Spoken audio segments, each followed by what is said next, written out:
Hank Lawson didn't ask for conflict. He'd inherited Southridge Ranch from his father, who'd inherited it from his own.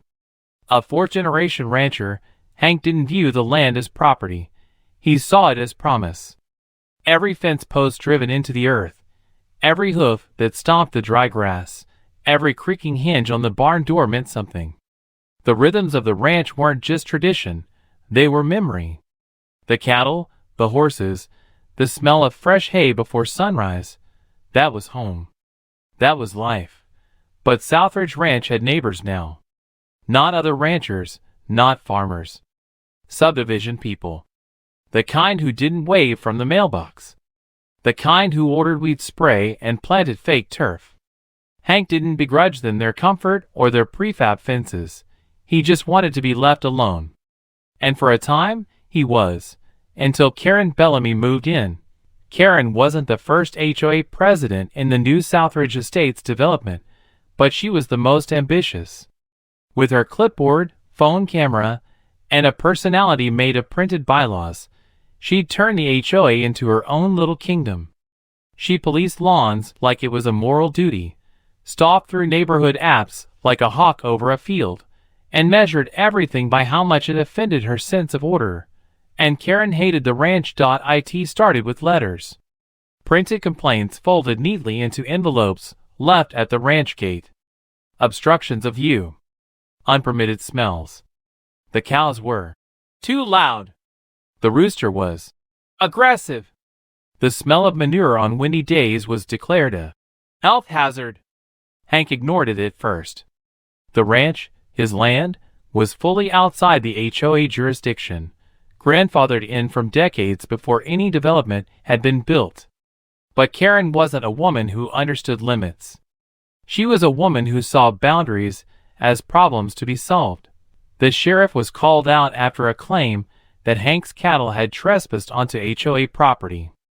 A wild-eyed accusation, since Hank's fence lines were reinforced, checked weekly, and documented with GPS tags. The deputy laughed when he arrived. He knew Hank. Still, he took a walk, made a report. Nothing found. No cows out of place. Karen filed another complaint 2 days later. Then came the drone. It buzzed overhead at sunrise, just as Hank was feeding his horses. A sleek, corporate model with a blinking red light. Hank waved it off, irritated. The next day it returned, lower, bolder.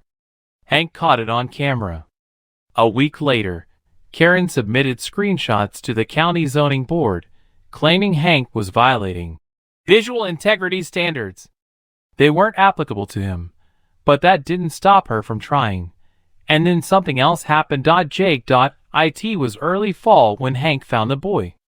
Skinny, dirt-smudged, half asleep in the corner of the hay loft.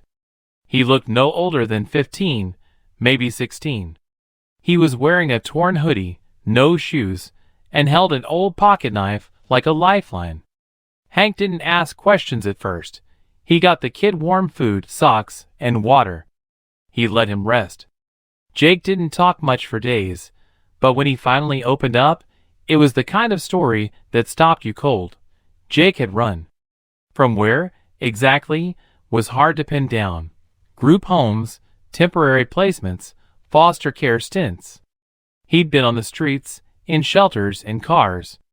He came to the ranch not to steal or squat, but because it looked safe. Quiet. There weren't many places like that left. Hank could have called it in. That's what policy said. But the look in Jake's eyes, hollow and half hopeful, made him pause. Hank had never had kids of his own, but something about this boy pulled at his bones. He let him stay. Quietly. No one had to know, but someone always does. A week later, Karen was at the gate again. This time, not alone. She stood beside a sharply dressed woman holding a badge. Madison Kruger, Child Protective Services. She demanded access to the ranch. Said there'd been a report. Said a minor was being harbored. Hank didn't open the gate. He asked for a warrant. The woman bristled, turned on her heel, and left. The sheriff arrived an hour later, and that's when the story started to unravel. The badge was fake. Madison Kruger didn't exist in any state records. The car she drove was registered to a shell company in Nevada. The name Samantha Brandt showed up once, in connection with a missing persons case in Texas. Hank's surveillance cameras caught the whole interaction. When the sheriff reviewed the footage, his expression changed from bemused to deadly serious. They canvassed the area. Jake was gone. The search began immediately. It took 3 days to find him, hiding under a bridge 10 miles away. He was scared, dehydrated, and bruised. He hadn't run, he'd escaped. Samantha Brandt had tried to take him back to a placement. He only got away because the vehicle stopped for gas and Jake jumped. Hank brought him home. The sheriff started filing federal reports. Homeland Security was notified. So was the FBI. It turned out Jake wasn't the first. Brandt was part of a larger operation, child trafficking under the guise of state authority. Karen had unwittingly aided her, believing she was helping enforce HOA rules. When investigators asked why she got involved, she responded, "The child didn't belong there. He was just hiding in a barn." She didn't see a boy. She saw a violation. By then, Karen had already filed a civil lawsuit against Hank, alleging endangerment, trespassing livestock, and emotional distress. The HOA board voted to support her. They tried to force zoning hearings, using fabricated code violations, including photoshopped images of Hank's fence being down and cattle on the cul-de-sac. But the evidence didn't hold. Hank fought back, but not alone. Neighbors who'd once kept their distance began to show up, tools in hand, trucks loaded with lumber and paint. They helped fix the barn, patch the fences, and rebuild the ranch sign Karen had once knocked over with her SUV. They brought casseroles and hay bales and stories about how Karen had harassed them too. One family had moved out early, tired of the surveillance. Another had faced legal threats for growing heirloom tomatoes too close to the sidewalk. They'd had enough. Hank had just gone first, and as the days turned into weeks, the community, once split by silence, became a shield around the ranch. And Karen, once feared, stood alone. After Jake's rescue, Southridge Ranch changed. Not visibly, not at first, but the air around it carried a different weight. A place that once stood quietly on the edge of town had become a symbol, a question, and a battleground, all at once. It wasn't just Hank's property anymore. It was a frontier where people started drawing moral lines. The sheriff installed a mobile trailer unit at the edge of the road to monitor suspicious traffic. A reporter from the local paper, skeptical at first, ran a 2-part series titled, "The Ranch They Tried to Silence." When it was published, phones rang for days at City Hall. Parents called in, worried. Foster care advocates emailed county commissioners. CPS went on full audit. And Karen Bellamy, once the self-appointed guardian of property values, found herself under a kind of scrutiny she was never prepared for. She still smiled in public, still wore that signature gray suit with the HOA lapel pin. But her steps grew smaller, her voice quieter. She stopped posting in the community app. Neighbors noticed. The same neighbors who had once looked away from her overreach now looked through her. The ones who'd once feared retaliation now found a different strength, collective memory. People remembered every false code violation, every passive-aggressive note, every public embarrassment justified by "just doing my job." Hank didn't go looking for payback. That wasn't his nature. He rose early, fed his livestock, repaired fences, and made coffee in the same steel pot his father once used. He didn't have time for grudges. But he had time for truth, and he made space for Jake. Jake was different now. Less withdrawn, still alert, still cautious, but slowly unwinding from the tightly wound fear that had kept him alive. He followed Hank like a shadow, asked questions about feed types, started naming the cows, and took to brushing the horses at dusk. Hank didn't force conversation, but the silence between them grew companionable, not stiff. Jake began attending therapy once a week at the sheriff's suggestion, with a counselor who specialized in trauma recovery. The sessions were slow and often painful, but they made a difference. Jake's eyes began to meet people's gaze again. He smiled sometimes, laughed even. The investigation into Samantha Brandt widened. Federal marshals showed up twice at the county office, requesting documents tied to HOA records, property transfers, and unusually high contractor turnover rates. It turned out Karen, during her tenure as HOA president, had signed off on multiple safety audits conducted by third-party vendors linked to shell companies operating across 3 states, one of which was tied directly to Brandt's false CPS identity.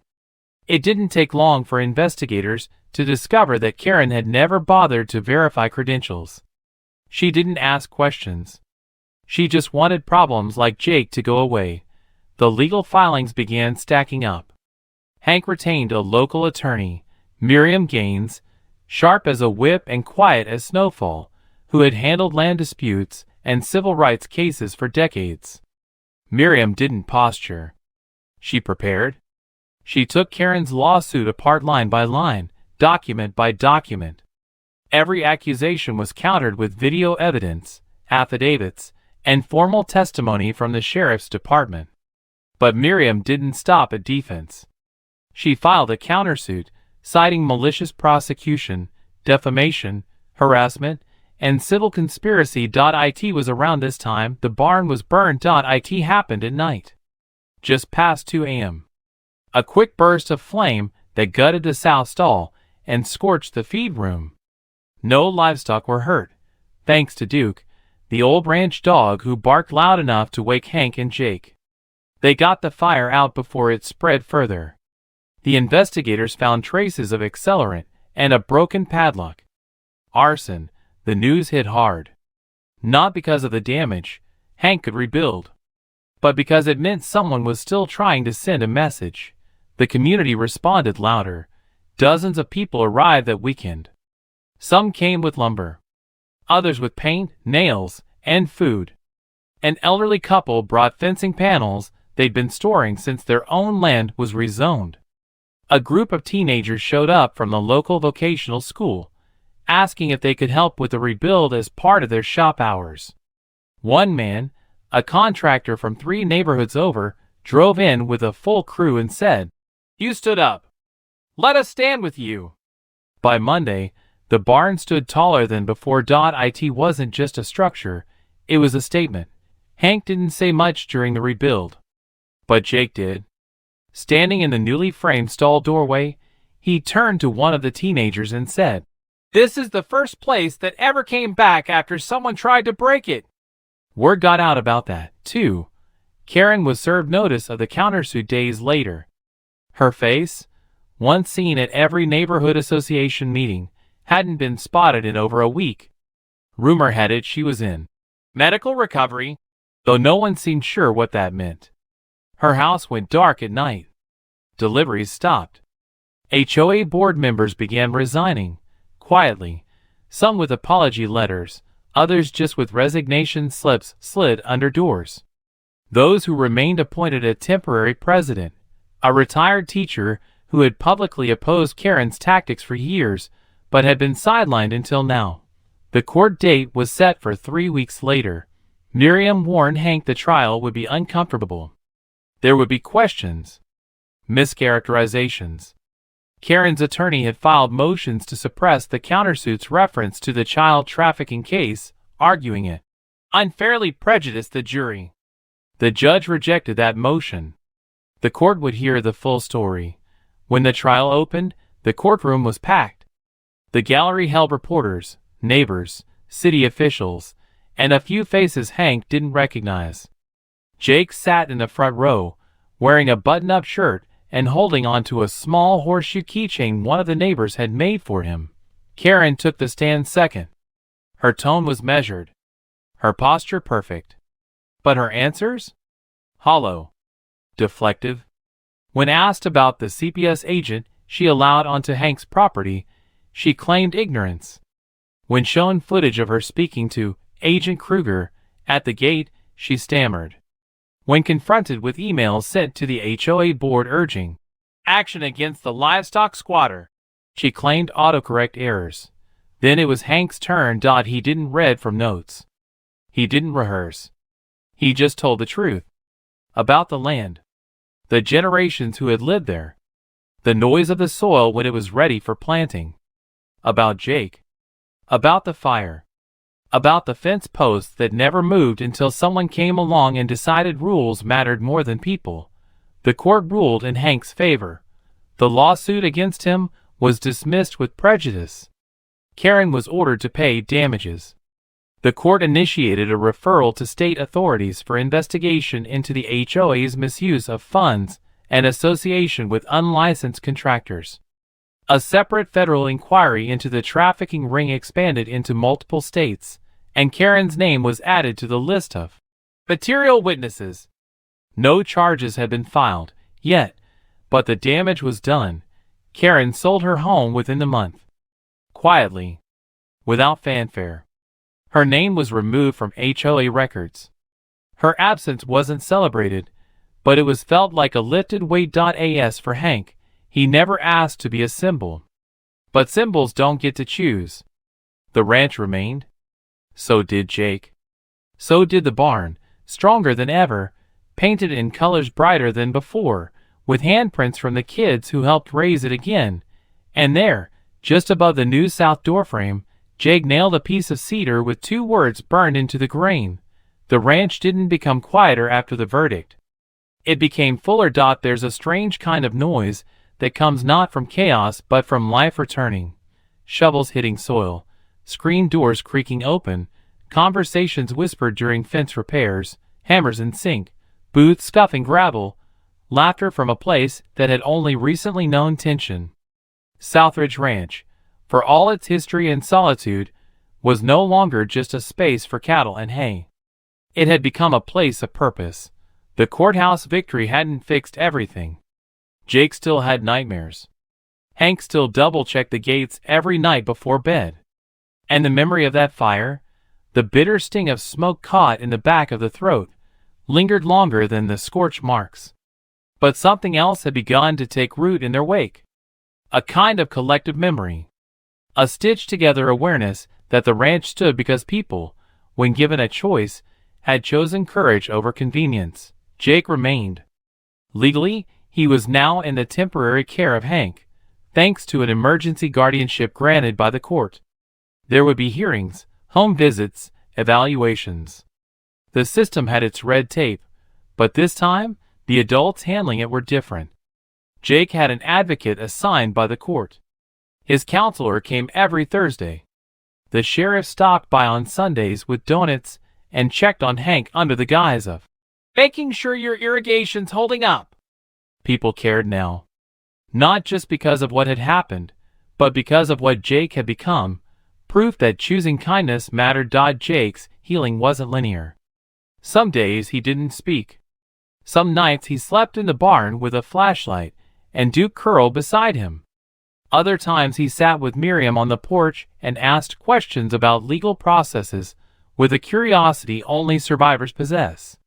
He started school online, then part-time in person.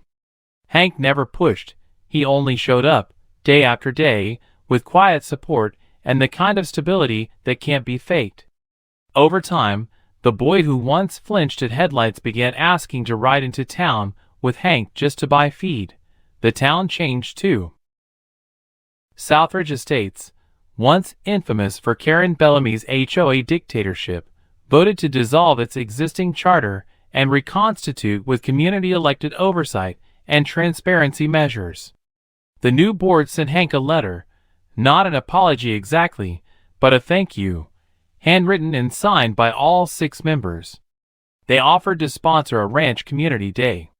Hank agreed, under one condition: no speeches, no ribbon cuttings, and no HOA branding. He wanted neighbors, not headlines. So they came, nearly 50 people in total. They painted fences, cleared trails, planted wildflowers along the irrigation ditch. Kids from 3 subdivisions came to pet the calves. A local food truck donated lunch. At one point, someone started playing an acoustic guitar near the barn, and for a few minutes, everyone stopped working and just listened. It wasn't grand, but it was real, and that was enough. Later that month, a local news station ran a short documentary called Ranch on the Edge, highlighting Hank and Jake's story. It didn't dramatize, it told the truth. The abuse of power. The false accusations. The fake CPS agent. The fire. But most importantly, it told the story of what came after. The rebuilding, the community, the boy who found his feet in the dust and kept walking. The segment went viral. Emails poured in. Messages from other ranchers facing HOA harassment. From foster youth who'd once run and hadn't been as lucky. From teachers and cops and retired judges who said simply, "We see you. Thank you." Miriam helped Hank set up a fund, small at first, to support legal defense for other property owners facing similar abuse. Jake came up with the name, the Still Standing Fund. Within 3 months, donations topped $60,000. By year's end, the fund had helped pay legal fees for 6 separate families in 3 counties. One of those families, a single mother of 3, had nearly lost her inherited farm to HOA-imposed fines she never agreed to. Another was a Vietnam vet who'd been harassed over raising goats on his own acreage. With Hank's guidance, they didn't just fight back, they won. Jake began speaking publicly.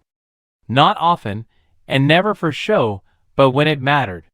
He testified once, quietly, before a legislative panel reviewing new protections for minors in state custody. He told his story. About what it's like to run. About how some adults don't hurt you with their hands, but with what they ignore. His voice never shook. When he finished, the room stood in silence before someone finally whispered, "That kid just saved lives." Jake didn't want to be a symbol either. But symbols rarely get to choose. By the following spring, the ranch had become a hub. A place where foster kids came to work and ride horses. Where high school students volunteered for community service hours. Where neighbors held potlucks, and nobody asked if it was zoned for gatherings. Hank opened the pasture gate permanently 1 weekend a month, and let people walk the trails. He didn't need a sign to say it. It was understood. This land was held by good hands, and no one was turning it loose again. Karen Bellamy was never arrested, but she did face civil penalties and public censure. She left the state quietly, and moved in with her sister somewhere in Oregon. Her name occasionally popped up in legal databases, but nothing major. Hank didn't keep track. He didn't need to. The lesson wasn't about Karen. It was about what she represented, and how the community had chosen to move past it without forgetting. The last time Jake asked Hank what he would have done differently, the old rancher sat quiet for a long time. Then he said, "I should have opened the gate sooner. Not just for you. For everyone." And maybe that was the heart of it all. Sometimes we build fences to keep things in, sometimes to keep things out. But sometimes, fences need gates.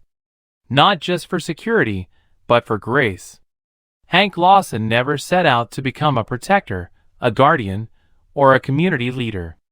He just refused to back down when he knew he was right. And that quiet defiance, the kind born not from anger but from truth, is what changed everything. The ranch still stands. The barn is still painted with handprints.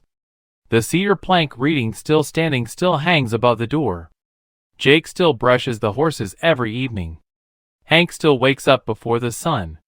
And sometimes, when the wind cuts just right across the pastures, you can hear the sound of a boy's laughter chasing the rustle of hooves.